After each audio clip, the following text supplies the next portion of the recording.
أعوذ بالله من الشيطان اللعين الرجيم بسم الله الرحمن الرحيم فوضوا أمري إلى الله إن الله بصير بالعباد ولا حول ولا قوة إلا بالله العلي العظيم حسبنا الله ونعم الوكيل ونعم المولى ونعم النصير والصلاة والسلام والتحية والإكرام على الرسول المسدد المصطفى الأمجد المحمود الأحمد الذي سمي في السماء بأحمد وفي الأرض بأبي القاسم محمد اللهم صل على محمد وعلى أهل بيت الطيبين الطاهرين المعصومين المظلومين المنتجبين الذين أذهب الله عنهم الرجس وطهرهم تطهيرا اللهم صل على محمد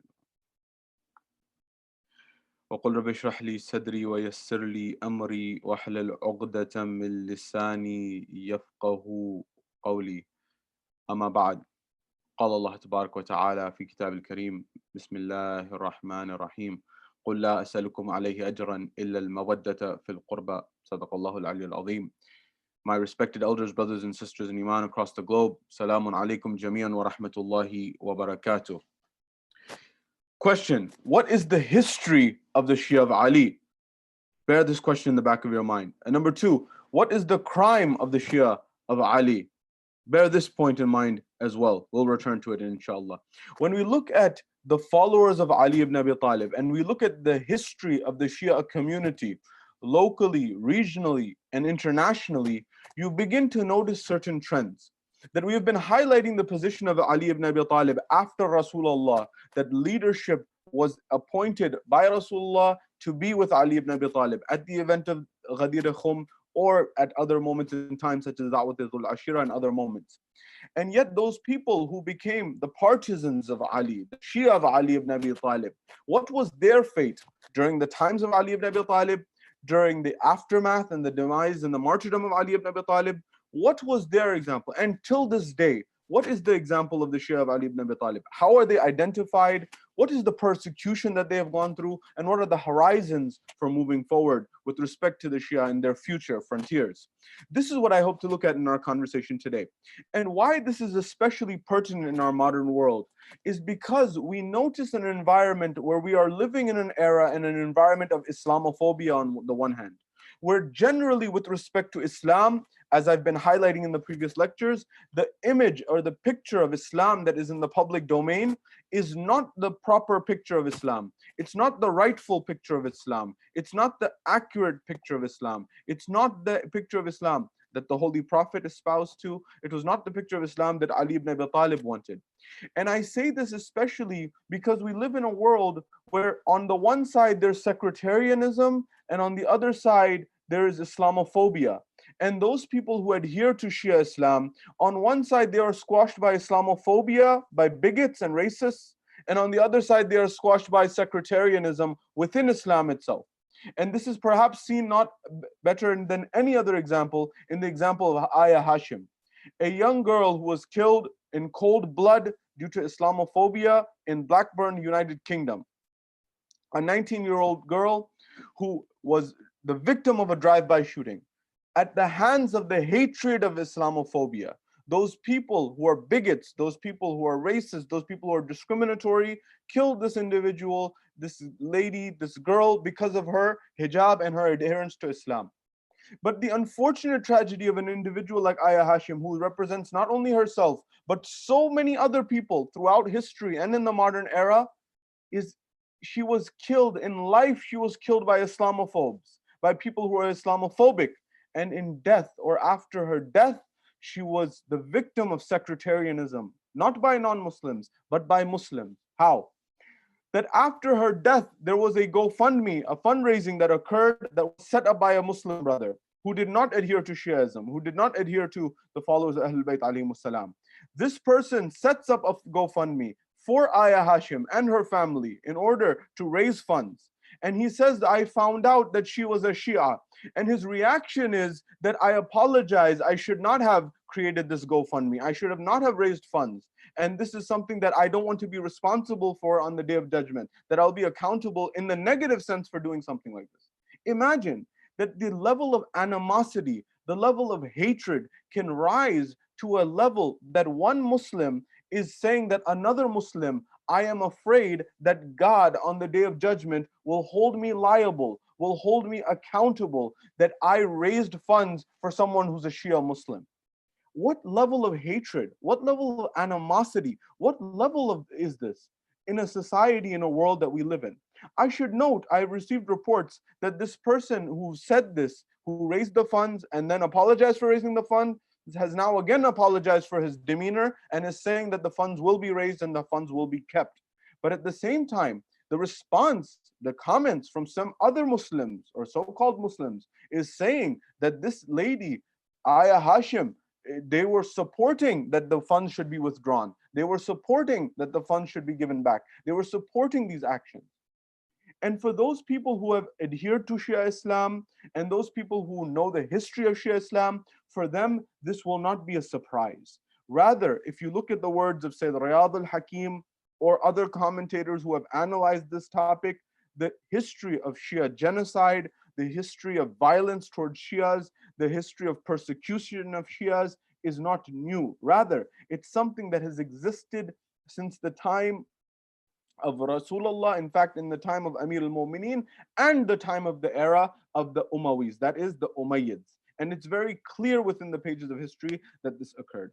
Therefore, I want to look at, in our brief moments, in our brief conversation today, I want to look at a few stages of this and help the Muslim community understand why this problem needs to be addressed, why the history of Islam must be understood, why the history of Shiism must be understood in particular, so that we can put an end to Islamophobia, we can put an end to sectarianism, or rather, we can put an end to Shia-phobia. This fear that exists in the minds of certain Muslims with respect to the Shia faith that allows them and enables them to harbor animosity and hatred towards the Shia to the extent that it allows them to lose their humanity in viewing the Shia followers of Ahlul Bayt alayhim salam.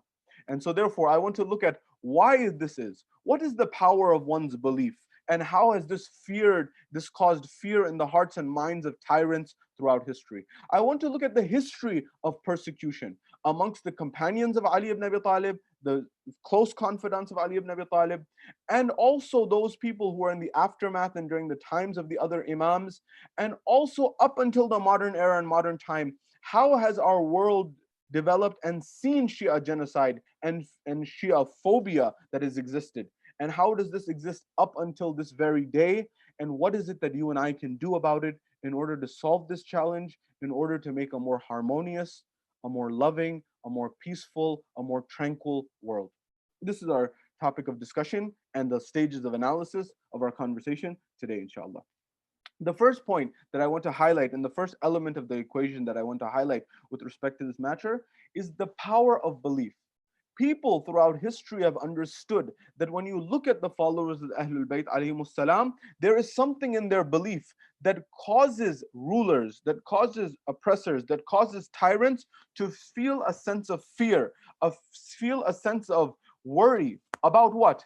That if the Shia principles are established, if the Shia rulership is established, if the Shia vision is mobilized, then their power, their rule will be destroyed. And don't take my word for this matter. Rather, take the word of experts in this field.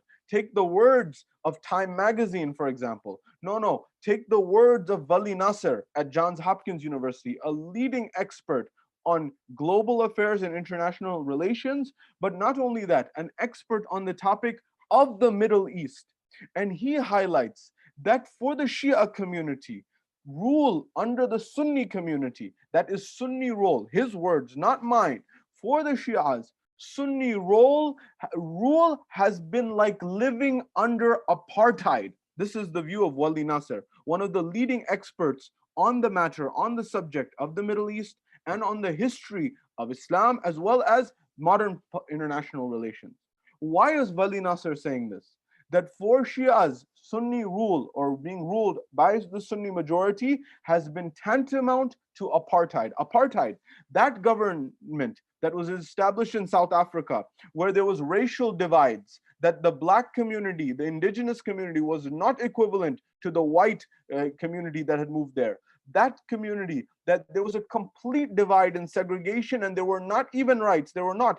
That movement, apartheid, which Nelson Mandela dedicated his life to fight tooth and nail, Wali Nasser is saying the way that the Sunni rule generally throughout history, the way that they ruled over Shias was as if it was just like apartheid. These are what experts who have dedicated their life to these topics are saying.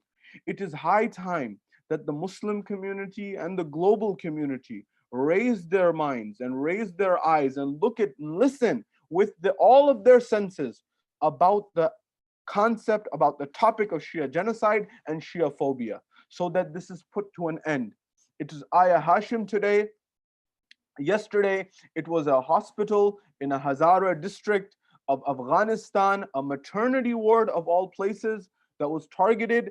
And throughout history, as we'll highlight in a few moments, this has been the reality for Shias through thick and thin, and for no other reason except their love of Ali ibn Abi Talib, the cousin of Rasulullah, the son-in-law of Rasulullah, the brother of Rasulullah, as the Holy Prophet himself said, the brother of the Prophet, the Aaron to the Moses of this Muhammad. Only for harboring love of Ali's family? No. Only for harboring the love and holding the love of the Holy Prophet? No. Only for harboring the love of the Holy Prophet and his progeny? That's the only crime of these people? And yet the international community does not wake up? And yet the Muslim community does not wake up? How is this possible? Why is this happening? And it's time that the world take notice to put a stop to these things. The number one element is the power of the belief. The belief of the followers of the Ahlul Bayt is a stand for justice. It is a stand for equality. It is a stand for fairness. As I've highlighted in the previous lectures, Ali ibn Abi Talib, when he took on the mantle of Khilafat, he said in his inaugural address that I am here to essentially establish justice. I am here to return the right of the people whose right has been taken. I have come here to establish justice, to establish equity. He said that I am here to make sure that anyone who's built wealth and amassed wealth while compromising and taking the right of the public treasury and the people at large, I will take that stolen money away and return it to its rightful possessor, or the person who should possess it appropriately. He says, number one. He said, number two, from today onwards, there's no special treatment. Everyone gets the same amount of income from the Bayt al-Mal, the public treasury. He says everyone's the same, except in the matters of taqwa, as Rasulullah had highlighted. He established egalitarianism. He established equity. He established justice. He established fairness in society. And this is what was picking at the hearts and minds of those people whose status quo equilibrium of the good life had been disrupted. Those people who were living the high life, those people who were living the luxurious life, those people who had benefited so much under the rulers before Ali and after Rasulullah, those people who had luxurious palaces and homes and women and all the wealth that you could imagine, those people got upset with Ali ibn Abi Talib. Why? Because he was disrupting their way of life. And so this animosity began. To what extent did this animosity exist? This animosity, this hatred, this bigotry existed from that time, from the very beginning, and continues till this day at the highest level. How? If you read the history of the Muslim world and you read the history of, for example, the place such as Baghdad, or the history of Baghdad, Tariq Baghdad, for example, and when you analyze this, you will find there was a moment and there was a time in the history of Baghdad.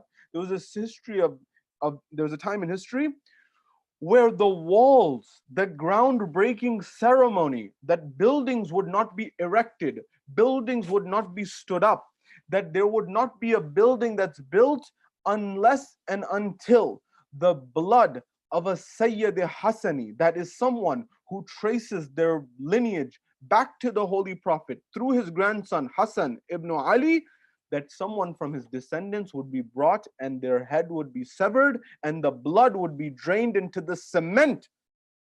You and I mix cement with water in order to make cement. They were using the blood of who? The Shia. Not only any Shia, the ones who traced and claimed their lineage back to the grandson of the Holy Prophet. This was the level of animosity. Furthermore, there were times where the buildings would not be built and erected until a Sayyid from the lineage of the Holy Prophet was not brought and put and closed between the two confines of the walls alive. Imagine the Shia, The Sadat, the people who claim their lineage back to the Holy Prophet, were brought in the open square in front of people, and they were closed between the walls alive, where they suffocated to death. Why? This animosity towards the followers of Ahlul Bayt. Ayah Hashim is not new. This issue has been going on for centuries, and in fact millennia.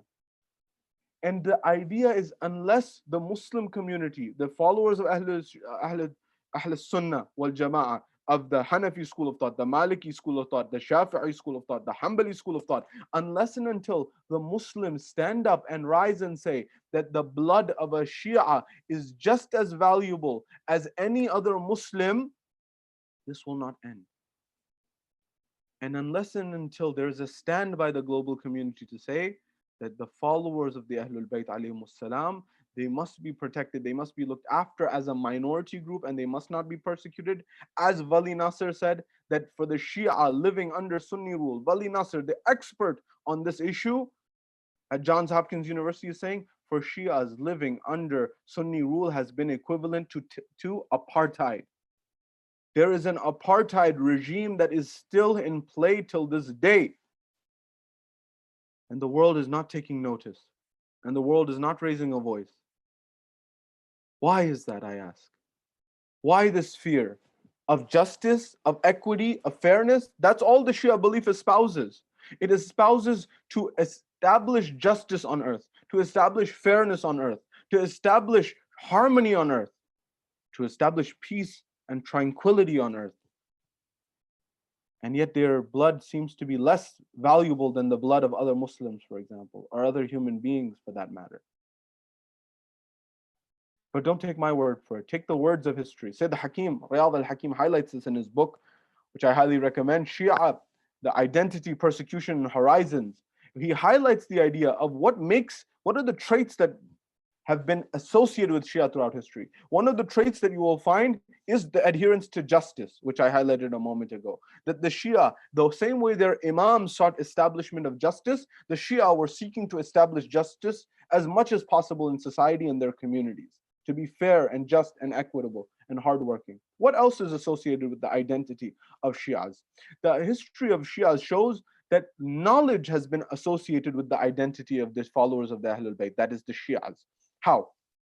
That all of the Imams, from Imam Ali alayhi salam up until Imam al-Askari alayhi salam, and of course Imam Sahib al-Asr wal-Zaman, but with respect to especially the first 11 Imams, it's clear all historians, whether Shia or Sunni, no matter what, even if they were a friend or a foe, accepted that if nothing else, that the first 11 Imams of the Shia were, if nothing else, they were one of the biggest scholars of their time.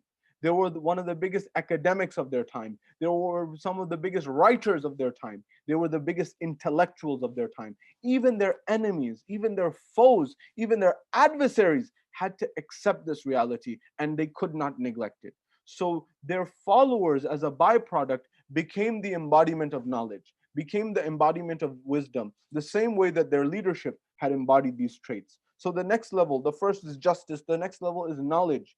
And then the next level that emerges, that was not something that the Shia necessarily sought after to bring upon themselves, but it became so pervasive and it became so common, it became a sort of part of the identity of the Shia. What was that? Persecution. The persecution, that is the unlawful, unjust, unfair discrimination, the unfair murder of Shias became part and parcel of the norm. That for their principles, for their adherence to justice, for their knowledge, for all of their virtue, the price that the Shia paid was persecution. At which hands? So the Riyadh highlights the first level of mass murder and mass killing of the Shia emerged under the time of Muawiyah ibn Abi Sufyan. This person who was ruling over the Levant, ruling over modern day Syria, Jordan, Lebanon, Palestine, this individual was the first person, by means of using his governor by the name of Ziyad bin Abi. Ziyad bin Abi was that person who was the governor of Kufa, was a wretched, hard-hearted person. And he allowed, in fact, he encouraged the mass butchering, the mass killing of the followers of the Ahlul Bayt. Ziyad bin Abi, Ziyad bin Abi, meaning Ziyad, the son of his father, a strange name or a unique name. Why? Referring to somebody who is the son of his father, that you would assume that anyone is the son of their father. It's a biological process. But the idea was his father was unknown. And in fact, much of his background is questionable. The reason I highlight this is this person had nothing to lose in society. This individual therefore stopped at nothing to make sure that he made the lives of the followers of Ahlul Bayt a living, tumultuous volcano that was the most difficult environment to be in. Imam al-Baqir alayhi salam, the fifth Imam, Imam Muhammad al-Baqir, says that in a historical document, he says that the persecution that the Shia faced under Muawiyah by means of Ziyad bin Abi, the governor of Kufa, was such that thousands, if not hundreds of thousands of the Shia were killed. Their hands were severed left and right. Their feet were cut off left and right. And those were the ones who were caught, they were killed left, right, and center. And the ones who were not caught, they were forced to flee into remote towns and into remote localities. I just returned from India not too long ago. If you go in India, for example, you will find in regions such as Lucknow, in, for example, the outskirts of a city like Lucknow, in the middle, in the central provinces of India, for example, you will find remote villages. You will find remote localities where there are followers of the Ahlul Bayt. No, not just followers of the Ahlul Bayt. You will find Sadat, descendants of the Holy Prophet, who live in remote villages that you have to drive for hours sometimes to get to. And they don't live in the city. Why? Because they fled, or their ancestors fled many years ago, because they were suffering the persecution of the likes of Muawiyah and his descendants and his henchmen. Only for one thing, for one crime. What crime? That they had the love of Ali ibn Abi Talib in their hearts. This is a crime? What did they do wrong? Until this day, many people whose origin was Arab, many people whose origin was Persian, many people whose origin was Turkish, many people whose origin was Lebanese, many people whose origin was not Indian, rather, but they ended up in India. Why? Because they were fleeing persecution.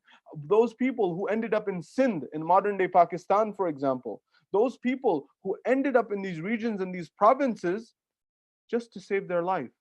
They left their culture, they left their heritage, they left their people, they left their lands. Why? Because they were open ducks, sitting ducks who were being killed, metaphorically, so to speak. Why? Muawiyah was the first to kill. Who was the second? Yazid ibn Muawiyah legitimized mass killings of the Shia at Karbala, but not only at Karbala.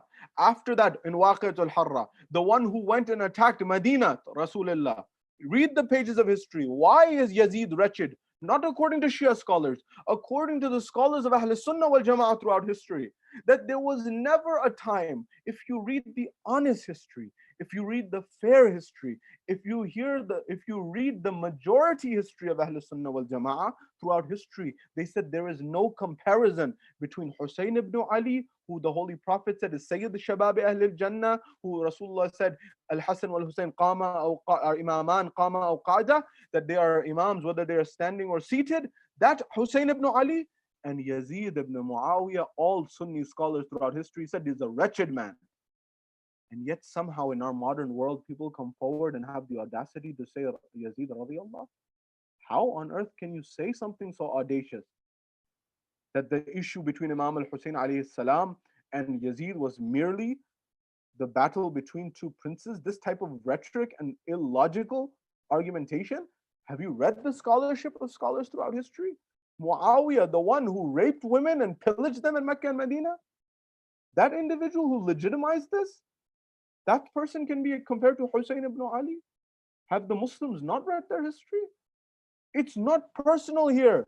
The same way Ali ibn Abi Talib said that I didn't kill when the Umayyads, when the people who Abdullah ibn Umar, when people such as Talha and Zubair came and they said you killed our ancestors. Ali ibn Abi Talib said it wasn't personal. It was truth versus falsehood. The same way with respect to this issue, it is not a personal grudge against anyone from Ahl Sunnah wal Jama'ah. It's an issue of principle and truthfulness. Stand up for humanity. Stand up for what's right. When you went down the line, Umayyad ruler after Umayyad ruler legitimized the killing of the Ahlul Bayt's progeny, the killing of the followers of Ahlul Bayt alayhimus salam. And when you look at this, you realize this hasn't stopped. You may say this is early Islam. You go further than this, the Middle Era. Which era in time? The era of the Turks, the Ottoman Empire. What happened under the Ottoman Empire? Sultan Salim. Sultan Salim, this is roughly the 1500s. In this era, roughly 500 years ago, in the Ottoman era, Sultan Salim, he says, I want you to round up all of the Shia under the dominion. Get and gather and collect all of the followers of Ahlul Bayt, all of the Shia, and bring them to me. They said every single Shia, man, woman, and child was brought forth. They said they got thousands, 70,000, 100,000. They brought them all together. 70,000 is more accurate number. They brought them all together. And in that same day, that one day, we're told that he says 40,000 of them are to be killed. 40,000. Imagine this Shia genocide. No, this Shia phobia. For those who say that this is a one-off, for those who say this is an outlier, for those who say this is a one-time thing, I invite you to read the history of Islam and understand what has been happening. Sultan Salim, 1500s, Ottoman Turkey. What did he say? He said, round up all the Shia, 70,000, 40,000 beheaded in one day. The rest were imprisoned for life. Imprisoned for life? Furthermore, Sultan Murad in the Ottoman Spain, right after Salim, Sultan Murad, he says that the Shia, now look, the fear of the Shia was because of what? It was because of their principle and their belief and the understanding that if their movement catches fire, their movement, their connection to Hussein ibn Ali, their connection to Ali ibn Abi Talib, and that revolutionism, that motivation, that inspiration, that strength of Karbala, that embers, if they get fire, this will be an unstoppable force. So they were afraid of Shias. At that moment in time, Sultan Murad says, I want a fatwa. He calls his wazirs, he calls his rulers, his muftis, his religious guides. That, of course, guide being a symbolic term, he would tell them what to do, but these were supposed to be the religious scholars. At that moment in time, he says what? He says, listen, I want for you to write a fatwa for me. He says what? Nauf al-Afandi. Nauf Afandi is the young scholar who he says. He says, listen, I want you to write a fatwa for me. What fatwa? He says, I want you to allow and permit and legitimize the spilling of Shia blood from the Islamic perspective. I want you to issue a verdict. This is what Sultan Murad said to Afandi. I want you to write a fatwa that legitimizes and permisses the permissibility of killing the Shia and makes it legitimate. Now look, the environment was such. Either you be an honest scholar or you do what the person asks you. If you're an honest scholar, you do what's of integrity. Such as Imam Nasai. Imam Nasai was not Shia, but they told Imam Nasai, you wrote a book, Khasais Ali ibn Abi Talib, or Khasais Amir al-Mu'min, about Ali ibn Abi Talib. Now write one about Muawiyah. He said, I cannot do this. They killed him. Imam Nasai didn't write the book. He didn't fabricate. This person, Afandi, knew that if I write this, then maybe I will survive. But if I don't, he will chop my head off. That is, Murad will have my head off, and he will just call the next scholar, and that next scholar will write the fatwa, and get money. This is the history. And by the way, this has not only happened in Islam, this has happened in Christianity as well, and many other major faiths of the world. Look at the Anglican Church and many other elements of history, and you'll find similar elements throughout history. Nonetheless, when this happened, when this emerged, Afandi wrote the fatwa, he legitimized the killing of the Shia. Furthermore, he didn't stop there. He said that it is acceptable and encouraged to take the women of the Shia as slaves. You can imagine what was the natural byproduct of this fatwa and this verdict. That the women, the sanctity of the women was tarnished, that the people began to become a free-for-all, and the spilling of the blood. In fact, once that fatwa was given, that decree was given, in the city of Aleppo alone, 40,000 Shias were gathered and killed in just one city under the Ottoman rule, in Aleppo, Syria. Just one city. Further than this, you go to Lebanon. In Lebanon, Ibn Taymiyyah, at that point in time, he leads I'm telling the Muslim world to know their history. Ayah Hashim is not a one-off event. It's the history of what Muslims have done. Wali Nasr said what? I remind you once again. Wali Nasr at Johns Hopkins University, an expert on this issue in international relations in the Middle East, he said for Shias, living under Sunni rule throughout history has been equivalent to apartheid. Living under apartheid, what was there in South Africa. These are not my words. These are the words of experts on this matter. Why are they saying this? In Lebanon, Ibn Taymiyyah al-Harani, what does he do? He leads a conquest on Mount Lebanon to the point that he began to pillage and he began to kill Shias left, right, and center. Till this day, there is a mount, rather there is a cliff in Lebanon that is called Sha'ir al-Banat.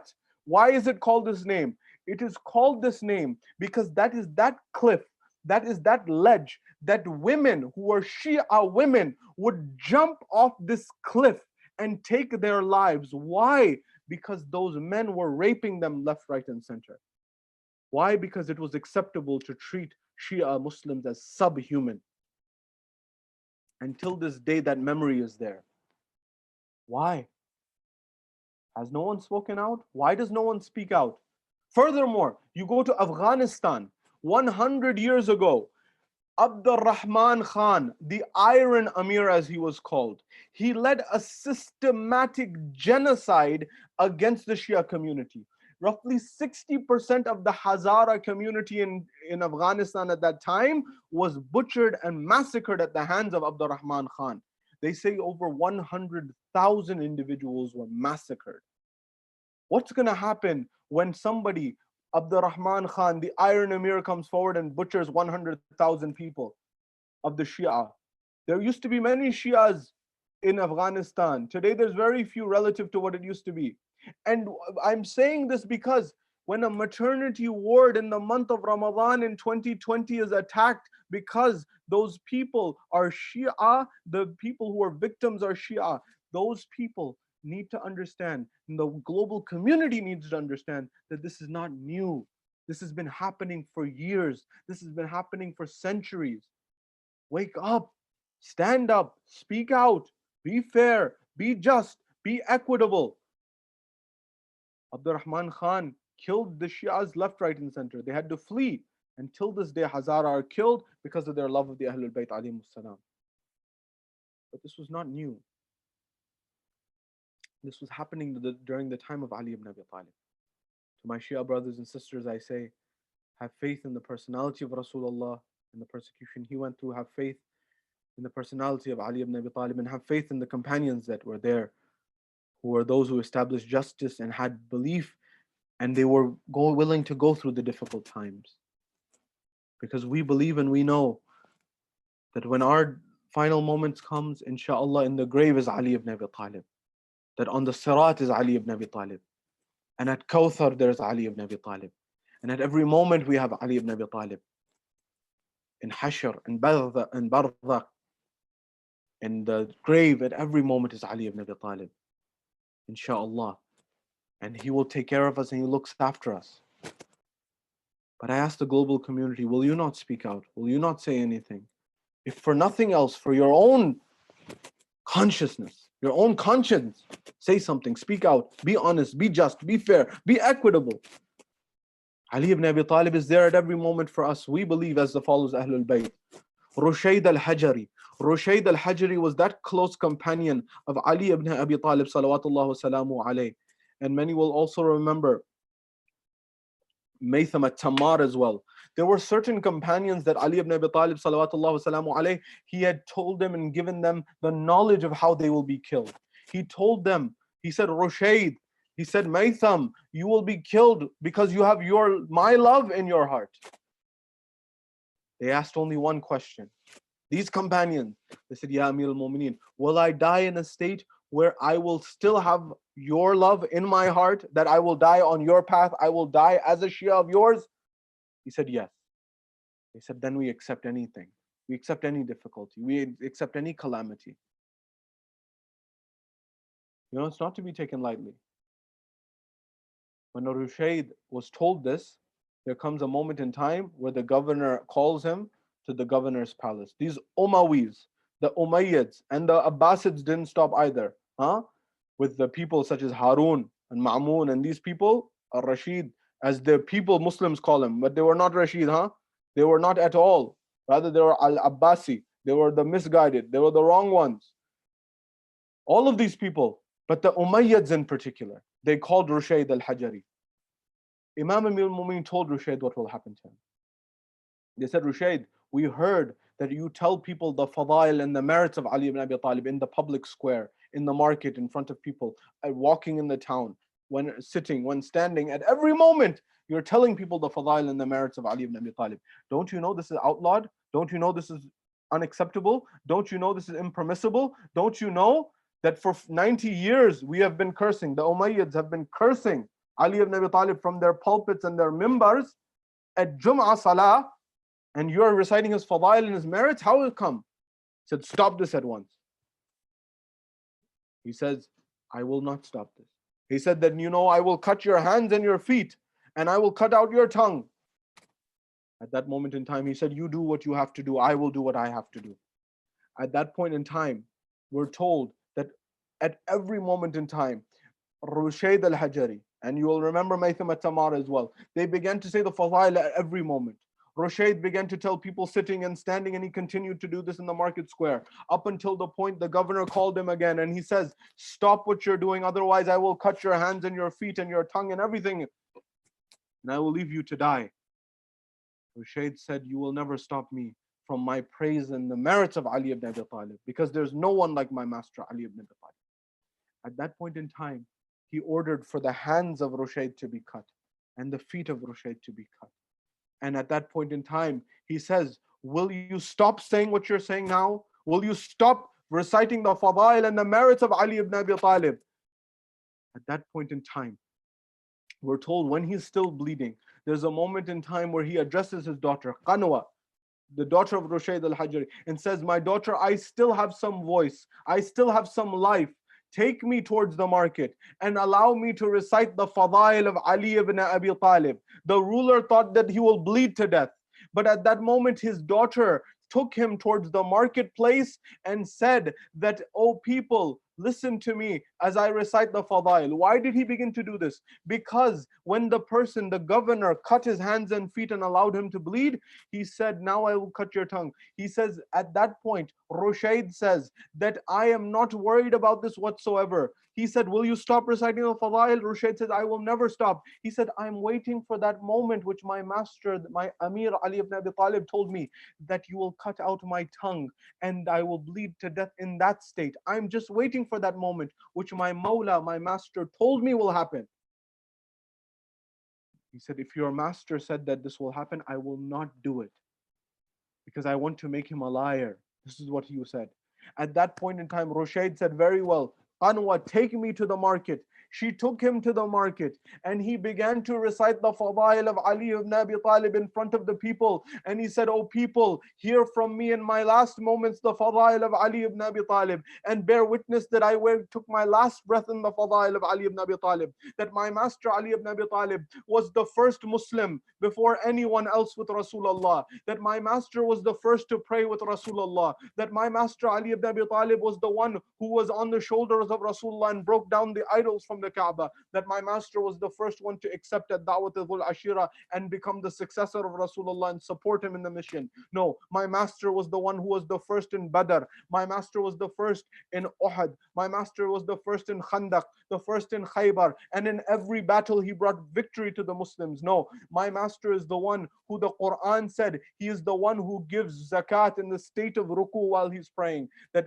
my master is that individual that the Quran says, وَمِنَ النَّاسِ مَنْ يَشْرِي نَفْسَهُ ابْتِغَاءَ مَرْضَاتِ اللَّهِ. On the night of Hijrah, that some people, they sell their souls to their Lord in honor for his blessing and his grace. That is Ali ibn Abi Talib. No, my master is the one who on the day of Ghadir, Rasulullah lifts on his shoulders and says, Man kuntu mawlahu, fahada aliyun mawla, Allahumma wali man wala, wa adi man ada. And he continues to say, whoever's master I am, Ali is his master. And this is what Ali ibn Abi Talib is. And he continues and say, on the day of Mubahila, Ali ibn Abi Talib was taken as the nafs, the self of Rasulullah, when the ayah said, Anfusana wa anfusakum. And he was taken at that position. No, Ali ibn Abi Talib is the one who established justice on earth after Rasulullah. At every moment, Ali ibn Abi Talib, they couldn't do anything. They heard, the governor's palace heard that the whole city has turned upside down because Ali ibn Abi Talib's fadail are being recited by Rushayd as he's bleeding to death. They called him back to the palace of the governor and they said, we have no choice. We must cut out his tongue. Ali ibn Abi Talib said the truth at every moment. My dear brothers and sisters, followers of the Ahlul Bayt alayhimus salam, revive your hearts with the love of Rushayd.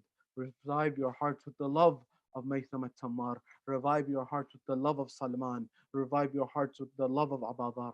Revive your hearts with the love of Ammar bin Yasir.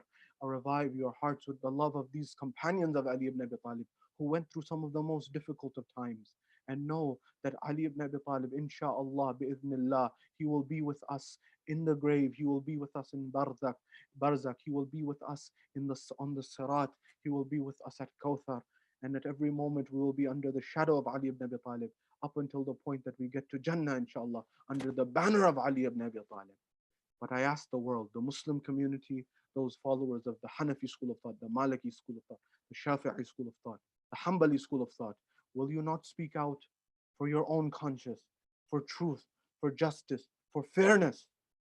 Will you not speak out and say that what had happened to Ayah Hashim was wrong? The way that some of the Muslim community reacted to her and the fundraising is wrong. Will you not speak out?